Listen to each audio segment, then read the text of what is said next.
Olá, meu nome é Douglas Clems, sou professor de Física formado pela Universidade Regional de Blumenau. Tenho pós-graduação em Ensino de Física pela Faculdade Líbano de São Paulo. Trabalho atualmente na rede privada e pública, né, de ensino. E hoje estamos aí para conversar um pouquinho sobre dicas para Enem, focando, obviamente, na disciplina de Física, que é onde é a área que eu atuo. Nós vamos falar um pouquinho inicialmente do que, a partir do momento que a gente fala de Enem, o que mais os alunos cobram, o que mais eles pedem, o que vai cair, quais os assuntos que mais caem nesse tipo de vestibular. Não só no Enem, mas focando mais aqui no Enem, foi feita uma pesquisa, certo? Eu só puxei essa pesquisa dos conteúdos das últimas provas do que mais caiu. E com isso a gente consegue ver uma porcentagem. Nós temos algumas porcentagens ali, ó. Mecânica, que é um assunto, né, que está dentro de cinemática, dinâmica, cai muito. Então está em torno de 29%. Eletricidade, 18%. Ondulatória, 14%. Termodinâmica, 12%. E análise gráfica, né, 9%. Então isso já também, né, o aluno tem que ter um bom domínio em cima desses gráficos que vão aparecer com certeza, então tem que saber como interpretar de maneira correta. E falar sobre também ali, ele tem um pouquinho de óptica, 7%. O resto é fonte de energia, né? Análise dimensional, sistema de unidade de medida, eletromagnetismo, magnetismo cai um pouco, né? Nessa parte ali eu vou tentar detalhar um pouquinho para vocês. Ó. Mecânica vai cair cinemática e dinâmica, ou seja, cinemática, velocidade, aceleração. Então vai entrar o que a gente conhece quando estuda mais para vestibular, para Enem, né? A nossa equação geral, né? Do movimento retilíneo uniforme, movimento retilíneo uniformemente variado, as tão famosas, né? Sorvete, sorvetão, fórmula da aceleração, fórmula da velocidade, encontro de corpos, o que é o que mais vai cair, vai pedir, tá? Eletricidade, circuitos. Eu digo assim que circuitos é o que cai na cara. Então vai ter ali um circuito, tem que saber conceito do que é tensão, do que é corrente, do que é resistência. E circuitos é a junção de tudo isso. Como é que vai se comportar? Como é que vai ser trabalhada essa energia? Quanto que de energia vai ser transformado, né, em potência útil, potência total, potência dissipada por um equipamento? Ondulatória. Ondulatória, nós vamos ter. Eu vejo contas poucas, né? A gente vai usar a, talvez a fórmula da velocidade. Você, velocidade é igual a lambda vezes frequência. Ou a famosa, né? Você lambe ferida. Essa equação é, eu gosto de até trazer, né?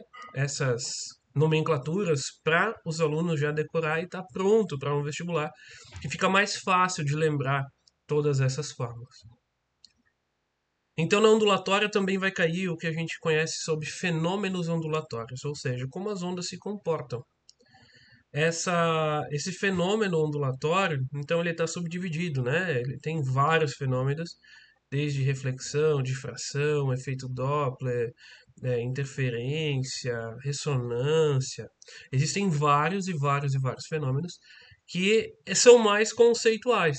Então, geralmente essas perguntas elas são conceituais. Termodinâmica. Então, termodinâmica vai cair a primeira e segunda lei de termodinâmica com certeza, né? A gente acredita que vai cair. Nas últimas tiveram perguntas.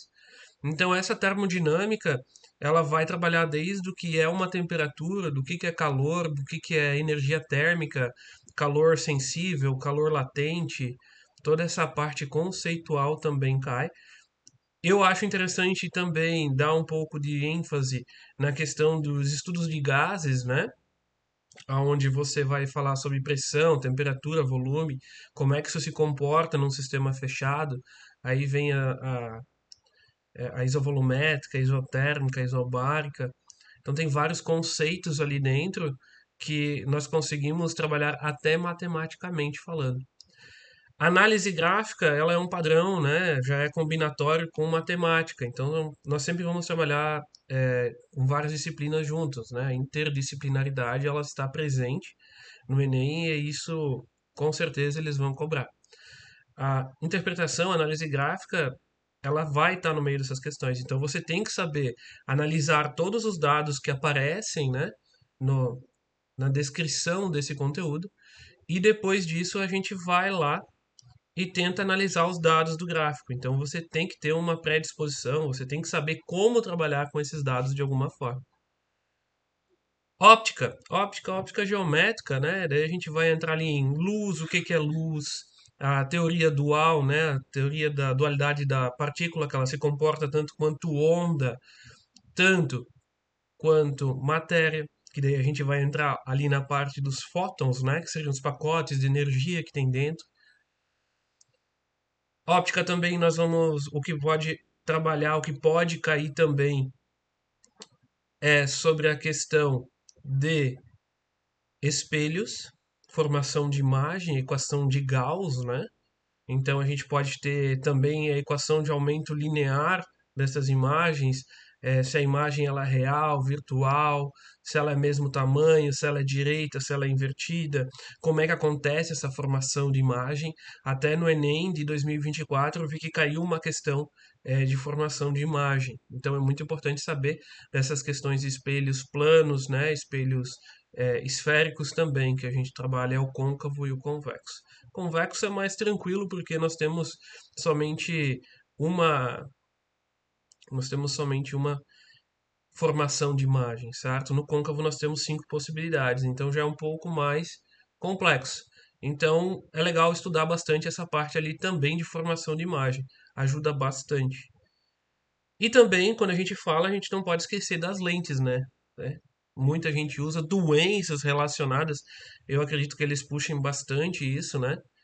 Situações cotidianas onde é aplicado a física, isso o Enem cobra bastante. Então, lentes, né? E doenças, né? Astigmatismo, miopia e as outras doenças também que envolvem. Como é que uma lente corrige, formação de imagem em lentes. Então, também são conteúdos assim importantes de você revisar para conseguir estar estudando, né? Para prestar o Enem ali. Então, fontes de energia é basicamente como a gente vai falar sobre usinas geradoras, né? Então, hidrelétrica, vamos imaginar mais. Tem a fotovoltaica, que seria a nossa energia solar.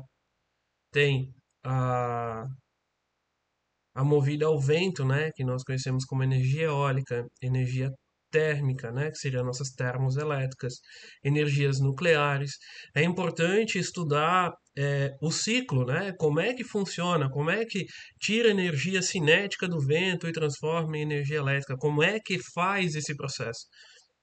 Isso é muito importante. Estudar, eu acho interessante saber também sobre a constituição da matriz energética mundial e brasileira e também a matriz energética mundial e brasileira e a energia matriz elétrica brasileira. Nós sabemos que o Brasil ele é um país muito evoluído nessa questão, eu digo pelo a sua majoritariedade em energias renováveis. Então nós temos ali, se a gente for olhar um gráfico, nós temos a energia hidrelétrica muito à frente, ela é mais de 50%. Isso é bom, mas é ruim ao mesmo tempo. Por quê? Isso é bom vocês saber estudar, correr atrás, porque são questões que podem cair, tá? Aí tem sistemas de unidades de medida, é muito importante vocês saber unidade de medidas. Então, o que que é aquilo? Ah, é 10 na 3, professor. Top. Ah, o que que é mega? É 10 na 9. Top. Então, assim vocês vão sabendo. Transformações, conversões também são muito importantes. Metros por segundo para quilômetros por hora. Saber fazer conversões de escalas termométricas, Celsius, Fahrenheit, Kelvin. Então, fazer essas conversões é algo básico dentro da física e com certeza será cobrado dentro de alguma questão. Então, Para a gente dar continuidade aqui, eu gostaria de falar algumas dicas para vocês. Então, nós temos que ver que o Enem ele sempre vai trazer questões mais longas, interpretativas, ligadas com o quê? Com o nosso cotidiano. Então, ela tem uma contextualização, ela tem uma parte de contexto, e depois ela vai fazer obviamente, uma pergunta. E muitas dessas respostas já está ali no meio. Então, o que é interessante você fazer? O que eu sempre tento incentivar a todos a fazer é você vai marcar, risca, risca mesmo ali na prova ali, tal, sublinha. Se você levou um marca-texto junto, não sei se pode nesse tipo de prova, mas marca com a caneta mesmo, sublinha o que você acha importante. Isso vai fazer toda a diferença, porque o foco está ali. Às vezes a resposta está ali dentro da questão. E outra coisa, preste atenção no que ele está pedindo. Essa parte de interpretação é muito dá muito erro entre os alunos. A gente vê em sala de aula que tá na cara o que tá para fazer, mas por falta de leitura ou não entendeu o que a pergunta tá querendo, né, saber, erra por uma coisa simples. Então, preste atenção, risque, não tenha medo de riscar, não tenha medo de escrever na prova. Ela tá ali para isso. Você vai lá e escreve bonitinho em cima. Beleza. Isso aqui que ele quer saber. É isso aqui que eu vou descobrir. Ok. Aí depois disso você lê com atenção e vê as opções. O que é interessante no Enem é que não tem muita cobrança de fórmula. Então é as fórmulas simples que você aprendeu ali no ensino médio e essas fórmulas é o que você vai trabalhar e deu. Não vai ter muitas fórmulas. Claro que pode ter questões mais complexas onde você vai ter que ter um pré-conhecimento maior. Pode, com certeza pode. Mas vão ter questões mais fáceis aonde o básico já vai suprir tranquilamente. Então, não tem muita cobrança de fórmulas decoradas, tá? A básico sabendo tá top, mas tem muita interpretação. Então, tomem cuidado. Leiam uma vez, duas vezes, três vezes, quantas vezes vocês acharem necessário para entender o que a questão quer saber. Outra, normalmente não exige cálculos pesados. Como eu falei, então você não vai ter muitos cálculos grandes ali para estar realizando. Óbvio que você vai ter que saber o conceito para saber da onde você vai partir. Por exemplo, vai cair uma força de atrito, um plano inclinado dentro de dinâmica, isso você vai ter que saber como começar. Não é um cálculo difícil, mas se você não souber o contexto, você não vai conseguir realizar. Seguindo, então, estratégia para a prova em si. Vamos lá. Você vai ler o enunciado antes de olhar o texto longo. Então você vai lá e vê o que ele quer saber.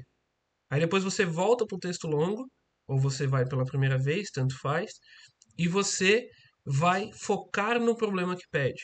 Porque muitas vezes a gente lê o enunciado, lê o enunciado e não entendeu nem o texto longo. A gente não sabe nem o que ele quer saber. Então, repitam isso. Não tenham preguiça de olhar. Eu acho que no dia também ninguém vai ter preguiça de ler, né?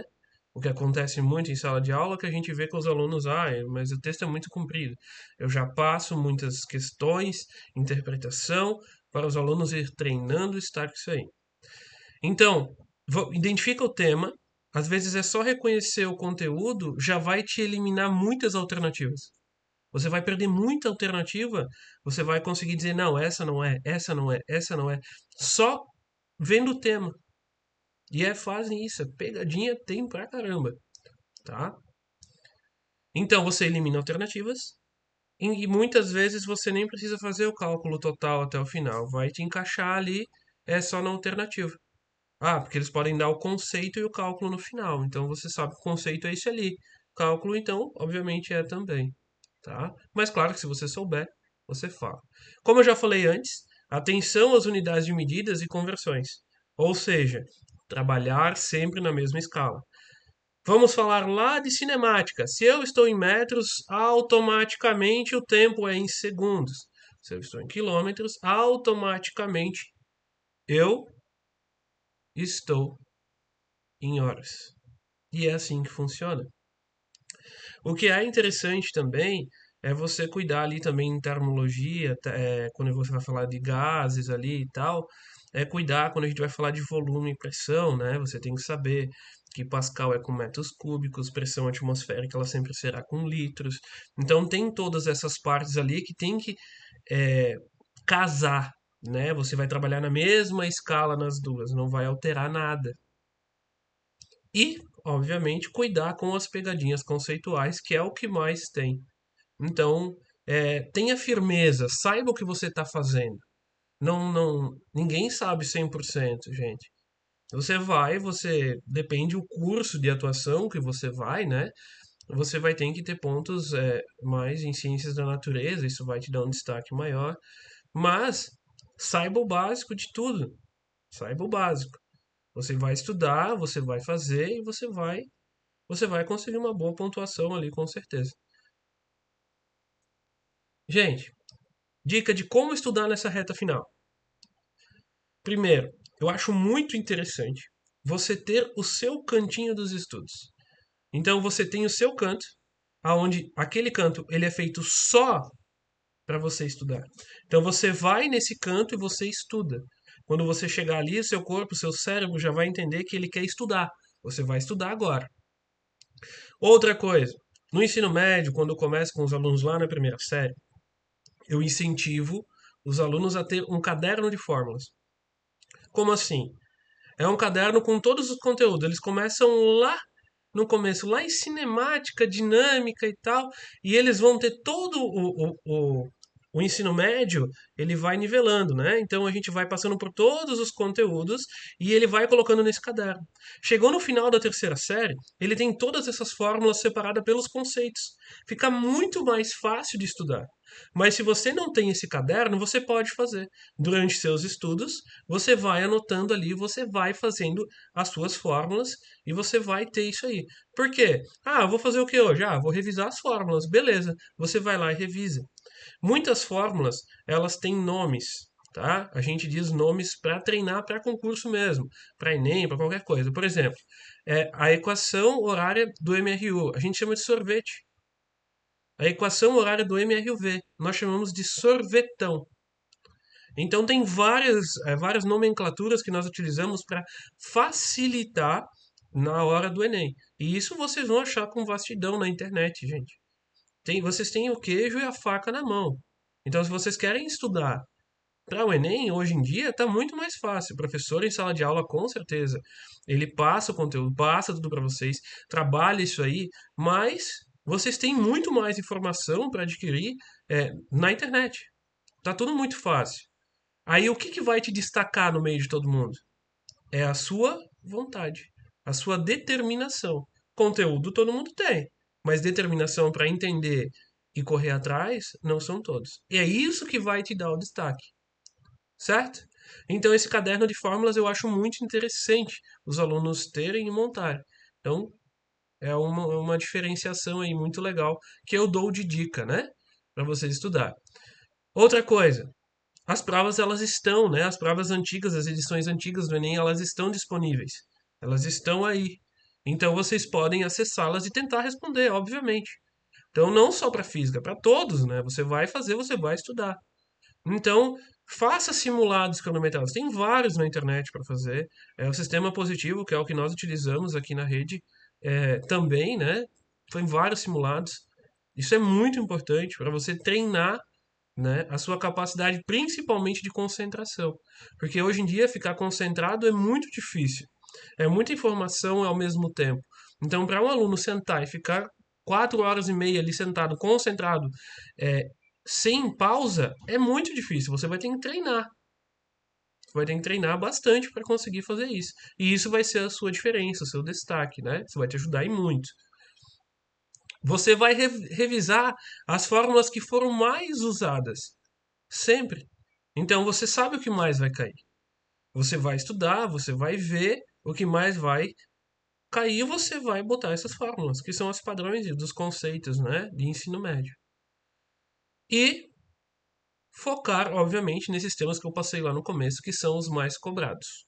Então você vai fazer um foco muito maior em cima disso.